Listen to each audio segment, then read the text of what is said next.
नमस्कार मित्रांनो, आता आहे हा एपिसोड 2 एपिसोड 2। तर मला म्हणजे माझ्यावर जे गुन्हे दाखल झाले त्याबद्दल बोलायचं आहे। जे मी आरोप केले, खोटे नाही केले कुठलेच आरोप, सगळे खरेत आजही सांगतो मी। आणि काय माझ्या डोक्यावर वगैरे काही परिणाम झाला नाही, मी तसंच आहे। 10, 20, 40 वर्ष झाले मला तसाच आहे, आजही तसाच आहे। जेलमध्ये जाण्याच्या आधीही तसाच होतो मित्रांनो। तर काय आपल्या सगळ्यांना मला हे सांगायचं आहे की कशा प्रकारे मागच्या 40 वर्षात 4 गुन्हे, म्हणजे एकही गुन्हा नाही, आणि मागच्या 4 दिवसात म्हणजे त्या पिरियडच्या 4 दिवसामध्ये 5 गुन्हे दाखल झाले माझ्यावरती मित्रांनो। बघा ग्रह खातं किती आपलं हे आहे, सक्रिय आहे। तर ठीक आहे मित्रांनो, पण मी सगळ्यांचे वाभाडे काढणार, काय म्हणतात त्याला, दिंडोडे काढणार, सगळं मी। मला जर बाहेर सोडलं ना असं, तर बघत राहा मित्रांनो मी काय काय करतो।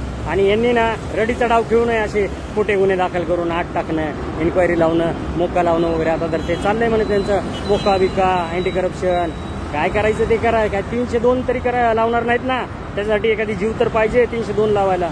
आणि 302 ही मध्येही पॅरोलवर परत येता येते 40 दिवस, पुन्हा 28 दिवस। त्याच्यामध्ये मी येऊन बाहेर तुमचा कार्यक्रम करणार मी सगळ्यांचा, ज्यांनी माझ्यावर आरोप केले, ज्यांनी हे केले। मी काय फिर्यादी वगैरे यांना घाबरवत नाही, नाही तर माझा बेल पुन्हा रद्द व्हायचा फिर्यादींना घाबरवलं वगैरे। तर फिर्यादीचं नाही चालू इथे, फक्त हे प्रशासनाबद्दल चालू आहे। ज्यांनी मला त्रास दिला, त्यांनी खोटे गुन्हे दाखल केले, ते विचारलं ना मी कसे काय माझ्या तक्रारी वगैरे।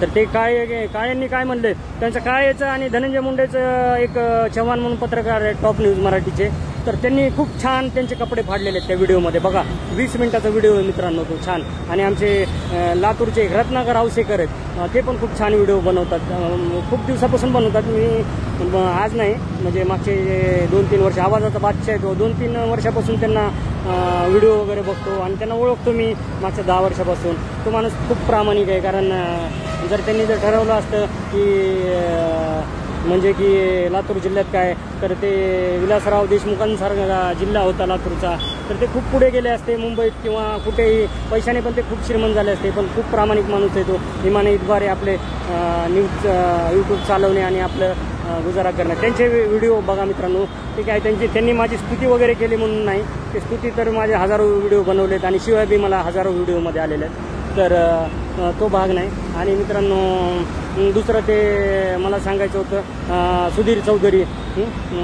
पहिले काळेंनी फिर्याद दिली, 7.5 लाख परत दिलेत मी, त्यांनीही कबूल केलं। आणि पैसे कशासाठी? माझ्या मुलाच्या शिक्षणासाठी। मुलाची फीस किती? 50,000 रुपये। आणि यांनी किती दिले? 10 लाख रुपये। किती दानशूर माणूस ना।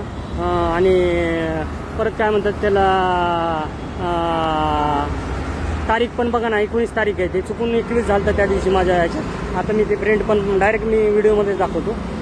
ज्या दिवशी 20 तारखेला मतदान होतं, 19ला माझ्या अकाउंटला पैसे आले। आणि मी गेलो होतो लक्ष्मण कनलाल कीर्तने, आता थोड्या वेळात PS आहेत त्या ठिकाणी, त्यांच्यासोबत मी गेलो ड्युटीला परळीला, आणि 3 दिवस ड्युटी होती मित्रांनो। आम्ही मांजरसुंबा मार्गे गेलो, आणि JK म्हणून तिकडे एक माहीत असेल, वैजनाथ मंदिरपासून सरळ गेले की एक राईट साईडला परत एक चढावरती, नंतर ते राखेचं वगैरे तिकडं असेल आहे वाटतं, त्या चढावरती ते JK मंगल कार्यालय, सगळ्या अधिकाऱ्यांची सोय तिथं केली होती।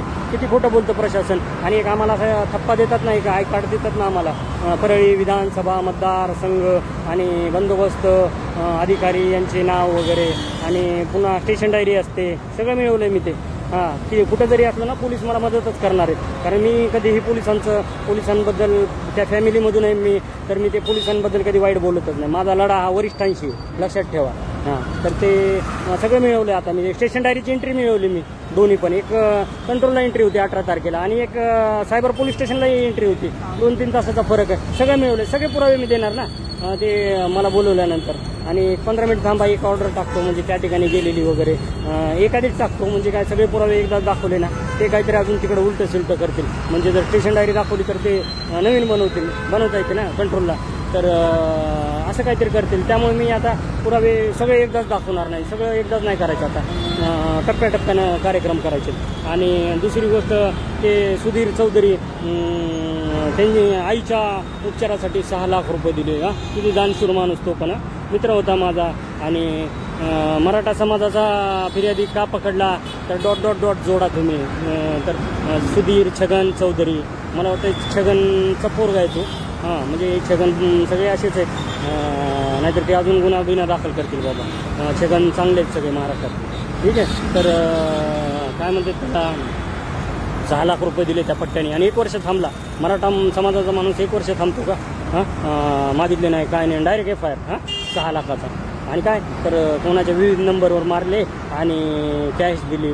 1-2 त्याचा एक पिल्लू पकडलं ते आणि साक्षीदार. आता काय ते परत असं काय बोललं तर ते माझा बेल व्हायचा नाही.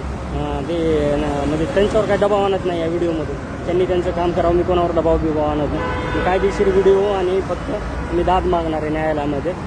तर ठीक आहे मित्रांनो. आणि दुसरा विषय होता मला आता इन्क्वायरी वगैरे लावणार म्हण, पुन्हा काय म्हणतात त्याला मोका बिक्का टाकणार म्हण माझ्यावर. टाकू द्या ना, काय आता सत्ता आहे, पावर आहे. पण मला हलक्यात घेऊ नका मित्रांनो.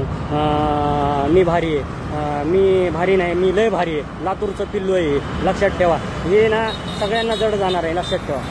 त्यामुळं माझ्या नादाला लागायचं नाही कोणी, हे सांगून ठेवतो मी सगळ्यांना. ठीक आहे मित्रांनो. आता परत थोड्या वेळानं 3रा व्हिडिओ होईल. ही मालिका सुरूच राहील मित्रांनो. चला बाय.